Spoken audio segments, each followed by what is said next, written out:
he gonna cook Ortiz. Oh, he gonna cook Ortiz just like he just got done cooking Zayas. Look, man. Look, Bradley's a former world champion, a great person. He knows how to speak well. He's done commentary on fights for ESPN, so he's got experience on everything. I think the opposite. I totally think the opposite. I think Vergil, look, do people forget that it was just last year, early in that last year, that Vergil beat Madrimov and the way he did, and the skills that he showed, a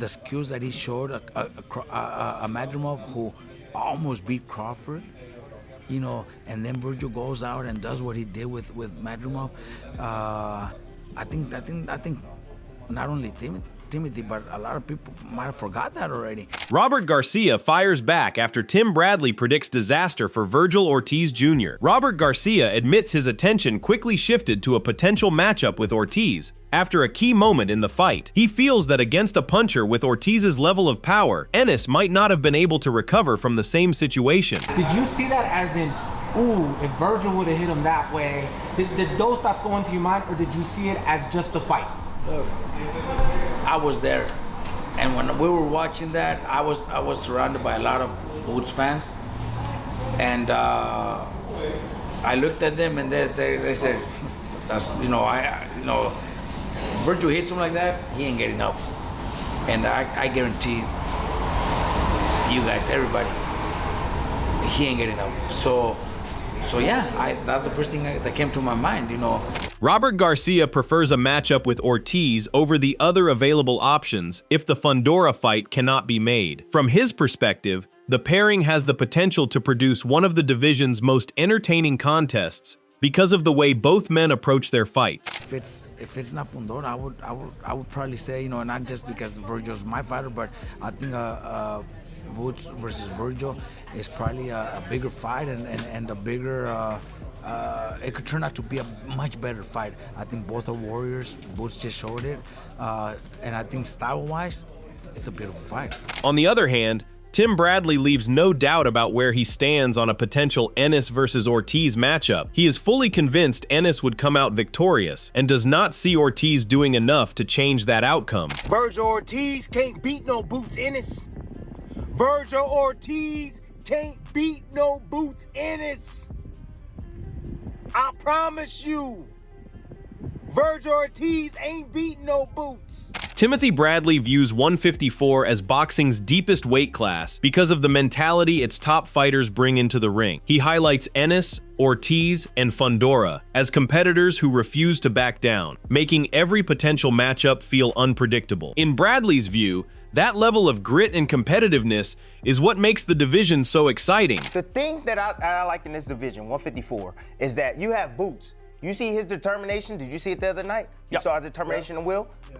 Vergil Ortiz, what does he have? That determination and that will? And Vergil's a little twitchy, too, for a guy with power. Yeah. And aggression. And he got a lot of heart. Fundora, the same thing, man. I feel like 54 is the best division in boxing. I agree. They have the hottest fights in boxing based upon just determination, will to win. And the matchups. You got to kill these dudes to win. And then really? You didn't have to kill Xander to win? Andre Berto questions whether Ennis can afford to rely on the same approach against a puncher like Ortiz, arguing that failing to adjust after getting caught could be costly. Timothy Bradley, however, sees it differently, explaining that Ennis often fights on instinct and has consistently made that style work throughout his career. Boots is willing to take yours to get his. And it's a trap, right? A lot of his flaws, but I'm just telling you that I know it's not always a good thing, but it works for him. And I think that he fights off of feeling. That's what it is. It's feeling. You understand that, right? But another thing that I didn't like as well, once he got touched, he didn't switch his game up at all. He just stood right in the pocket and did what He didn't need to in the end, though, Andre. He did what Philly fighters do, stay in the pocket and just bang it out. He can get in big trouble fighting a guy like Ortiz. You got too much Philly in him. Bredman believes Ortiz's style makes him a particularly dangerous opponent for Ennis, even though he still picks Ennis to come out on top. He explains that Ortiz's sharp inside punching, disciplined defense, and willingness to exchange at close range could test Ennis in ways other opponents have not. In his view, if Ennis has lapses in concentration, Ortiz has the timing and aggression to capitalize on them. Where Vergil Ortiz, he throws short, precise hooks and uppercuts in the pocket. He's twitchy, He's fast. He's mean, and the Boots is kind of like a little lackadaisical sometimes, and Vergil Ortiz keeps his hands up. I think Boots would beat Vergil Ortiz, but I do see some instances where Vergil Ortiz can maybe beat Boots to the punch. If Boots, according to him, he says when he gets a little lazy, sometimes you'll hear his dad say, "Stop playing, Boots." You know, like that's their own language. Vergil Ortiz can get off a little bit at the point of attack. I think that I picked Boots to beat both guys, but I think that Vergil presents, I don't know, more trouble, but a different kind of trouble, because I think he can punch with Boots. Looking ahead to a potential matchup, Breadman expects Ennis to have the tools to beat Ortiz, but would need a smarter approach than in some of his previous fights. He points to Ennis's ability to fight from range as a key advantage, though he thinks Ennis will eventually trade at close range, where Ortiz is at his most dangerous. Even so, Breadman still predicts Ennis earns a stoppage, but he also sees Ortiz making the fight last longer and forcing Ennis to be more cautious during the exchanges. I like Boots to use his jab more against Vergil, and I think that fight goes a little bit longer. And I think that Vergil really doesn't have really long arms. He's about, they say he's 5'10", but he's more like about 5'9". Doesn't really have long arms, but he throws some murder hooks and uppercuts, but he keeps his hands up and in. I think Boots will have an advantage with him with being able to jab him. But you know how Boots is. Boots is going to start mixing it up with him at some point and believe that he's the big dog in the fight, which he could be. You know what I mean? But we will have to see. I will pick Boots to beat Vergil, but I think he will have to be a little bit more careful with the exchanges. But I think he knocks both off. I think he stops both, but I think they're just different kind of fights. I think the Vergil fight goes longer. I think the Fundora fight, with their kind of styles and the way that Boots will have to fight him, I think it's an early night. Meanwhile, Andre Ward sees two leading candidates for Ennis's next fight. He notes that Ortiz has regained momentum in the discussion after recent developments and the unfinished business between the two sides. Even so, Ward feels the division is now pointing toward either an Ortiz showdown or a unification clash with Fundora. To me, it's either Vergil or Fundora, right? Vergil had a lot to say. He said that, Xander quit. A lot of people didn't like that. A few other fighters said he quit. And so Vergil put himself back in the mix, at least on social. You know what I'm saying? These guys tried to fight before. It's a lot of, it's a lot of back and forth about why the fight didn't happen. But adding another perspective, Roy Jones Jr. says Ortiz's next move should depend on the outcome of Spence's upcoming fight. He feels that if Spence is victorious, a showdown between the two Texans would become the biggest attraction in the division and make more financial sense than facing Ennis immediately. Jones believes Ortiz should pursue that fight first, before targeting the winner of a potential Ennis versus Fundora clash. A lot of that should be predicated on how Errol Spence does against Tim Tszyu. And I'm gonna tell you why. In this game, I am a killer, and I rather kill or be killed, but I do have a knowledge and sense too. The biggest fight right now for that division is Errol Spence, if he beats Tszyu, versus Vergil Ortiz in Dallas. They sell out Dallas Stadium. You don't throw that away chasing Boots. You let Boots go fight Fundora first. You wait and see what happens in the Errol Spence fight if you're smart. You make way more money right there in Dallas Stadium at home, fighting the guy that grew up in the same gym you grew up in, but y'all got different trainers. I'll probably always have. You make way more money doing that first than you do going and fighting Boots first. You and Boots is a good fight, but you and Earl is a dream for the state of Texas and for the city of Dallas. You understand? So I think if you Vergil, you gonna make the dream fight happen first. Building on that, Roy Jones Jr. thinks Ortiz should wait before pursuing another shot at Ennis. He argues that if Errol Spence Jr. wins his upcoming fight, Ortiz would be better off facing Spence first, then challenging the winner of a potential Ennis versus Fundora bout. In Jones's view, that route would be more financially rewarding, while also allowing Ortiz to become champion by defeating only one title holder instead of two. If he wins. If Earl wins, which I think he will, and you make that dream fight happen first, then you go ahead and take the winner out of Boots and Fundora. Guess what? If you let Boots and Fundora fight each other, you ain't got to beat both of them. Now you just got to beat one of them. If you go beat Boots now, you still got to fight Fundora after. So you double working yourself, but you're going to get less money out of it in the long run. Because you're going to get way more money out of fighting Spence in Dallas than you are fighting Boots anywhere. You understand where I'm coming from? Adding to that, Breadman views a potential Ennis versus Ortiz clash as one of the most explosive fights that could be made in boxing. He expects both fighters to test each other with constant pressure and damaging offense, making it a contest where either man could be seriously hurt. While he still leans toward Ennis, he stresses that Ennis must stay disciplined, warning that Ortiz is a more polished and dangerous attacker than Zayas and is better equipped to capitalize on defensive lapses. And I think Ortiz and Boots is just an absolute war also. I think it's a war. I think it's just going to be just two mean combination punching in their 20s, just mean dudes. Whatever fight we could think of, Tito Vargas, but maybe a little bit, you know, more two-way action. You know what I mean? I think it's a brutal kind of fight. I really honestly do. I think somebody's going to get hurt that fight. I'm taking Boots. But Boots got to be a little bit, you know, a little bit more mindful to not get so lazy in the mid-range, because I think Ortiz is a little sharper than Xander. I think he's a better puncher, and he's a little bit more offensively talented than Xander is. Continuing the debate, Chris Algieri feels Ennis will need to sharpen his defense as he continues facing bigger punchers at 154. He notes that the shots Ennis absorbed against Zayas could have very different consequences against opponents with greater power. Algieri expects those defensive adjustments to be a major focus in training camp, but says executing them on fight night will be the real measure. If he gets hit the way he did in round 3 as he did with Xander, those guys are completely different punchers. So that could be a different kind of result. But you also got to think, a guy who's as good as he is and as dynamic as he is, will he fight the same way if he has more danger coming his way?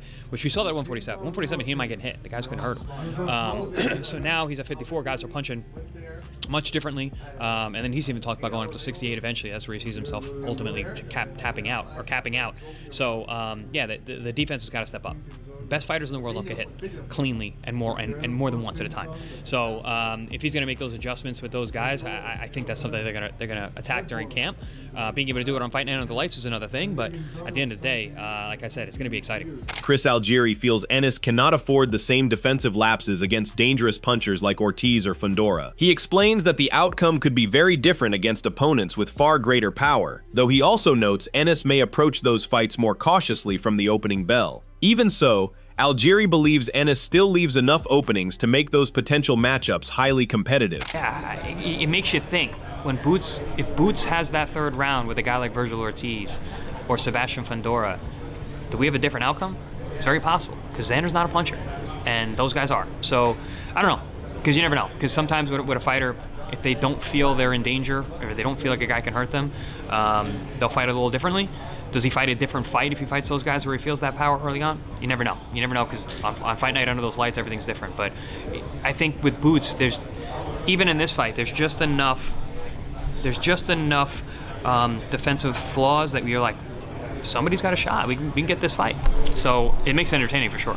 Similarly, Sean Zittel views Ortiz as one of the most dangerous opponents Ennis could face at 154. He believes Ortiz's combination punching, hand speed, and aggressive style would force Ennis into intense exchanges rather than a tactical battle. In Zittel's view, those qualities make the matchup one of the most exciting fights the division has to offer. He's not known for his velocity, but he does bring really good punching velocity, aka speed, and he's an incredible combination puncher. And he's not going to make the mistake of what you're saying of trying to outbox Vergil or Jaron Ennis. He's going to make it a firefight and go blow for blow. And oh my God, on paper, what a fight that should play out to be. And he has more firepower than Xander Zayas, and he's meaner and more ferocious than Xander Zayas, whose advantage over Ortiz is supposed to be his boxing acumen and a little bit more versatility to moving around the ring and all that. But Ortiz has an excellent jab, an excellent double jab, very fast hands that can challenge the hand speed in the exchanges of Jaron Ennis, and power that can challenge the punching power of Jaron Ennis in those vicious exchanges that are sure to break out. And before I get to the other guy who had a comment. Reflecting on Ennis's latest outing, Sean Zittel argues that the performance may have changed how the rest of the division views him. He feels Ortiz and Fundora now have even more reason to pursue the matchup, believing they have a genuine path to victory. According to Zittel, that shift in confidence could help move those fights closer to becoming reality. Is now Vergil Ortiz and Fundora think they could whoop his ass? And if he had just blown him out in 2 rounds, then he didn't. He showed enough vulnerability that the other guys will jump at the opportunity to fight him, as they should. If you're Vergil Ortiz or Fundora, you think you knock him out if you're landing those same shots. Maybe you do. So you'll actually probably get the fight sooner rather than later, not have to wait an excruciatingly long time. So it makes it fun to watch. However, Greg Hackett suggests a fight with Zayas would make more sense as the next step. He feels it would be a good opportunity to see how Ortiz has improved and how he performs against another top young contender. At the same time, Hackett argues Ortiz still has areas to address after his previous performances and believes he should not overlook those concerns. Do you think Vergil should probably fight a guy like Xander Zayas? Mexico versus Puerto Rico now. And that would be great. That would be a great fight. And it would also would be great because it would give us a chance to see what Vergil has worked on after the fight with Boots. And then it would actually give us a chance to see how Vergil responds to fighting a big young dog. Now, here's the thing with Vergil. Vergil acting like he's a type of fighter without any flaws. Boachuk was whooping his bro, and people seem to forget that. Boachuk put him on the floor twice, bro. Boachuk really won that fight. Like, Vergil gotta stop. Vergil gotta stop acting like he's Stone Cold Steve Austin and shit. Like, we not on that, bro. Cool out. Offering his perspective, Zab Judah praises Ortiz for making it clear that he wants to face Ennis rather than waiting for a safer opportunity. He views that attitude as a sign of real ambition, saying Ortiz is willing to test himself against the division's top name. Judah adds that fighters who actively pursue the biggest challenges deserve recognition, regardless of how the fight ultimately plays out. He's reacting and saying the right things as a fighter's supposed to say. Right. You don't see anything, he's willing to take on the biggest and the best. This is what, as a fighter, this is what you're supposed to say. No matter what happens, you go, okay, he was cool, he was dominant. I'm not gonna look at that factor. I'm gonna get myself in the best condition I could be in. I'm gonna get the work that I can get, and I'm gonna be the best guy that I can be for that night. So Vergil's comment and where he's at, push the fight and make the fight happen. This is what great fighters do. Great fighters push fights and make fights happen. Look, he's not cherry picking. We gotta respect Vergil on that. He's trying to go right at the champ. He's trying to get his opportunity and shine off it. Win, lose, or draw, he's still calling it out. So you gotta respect him for that. LaManna identifies Ortiz as the opponent he is most interested in seeing next. He feels Ortiz's sharper technique and cleaner offense would ask more questions of Ennis than Zayas did, forcing him to be tighter defensively and stay focused throughout the fight. Despite that, LaManna still backs Ennis to overcome the challenge and come out on top. Biggest fight that I'm looking forward to. I think that will give him the hardest problem. Boots, and that's my man. But like, I still think the fight will play out kind of like how the Xander thing did. I think Vergil's more crisp and polished than Xander, and get the shots in a little more. And yeah, that'll be, Boots is gonna have to, tighten up. Let's be real. Like you have to tighten up.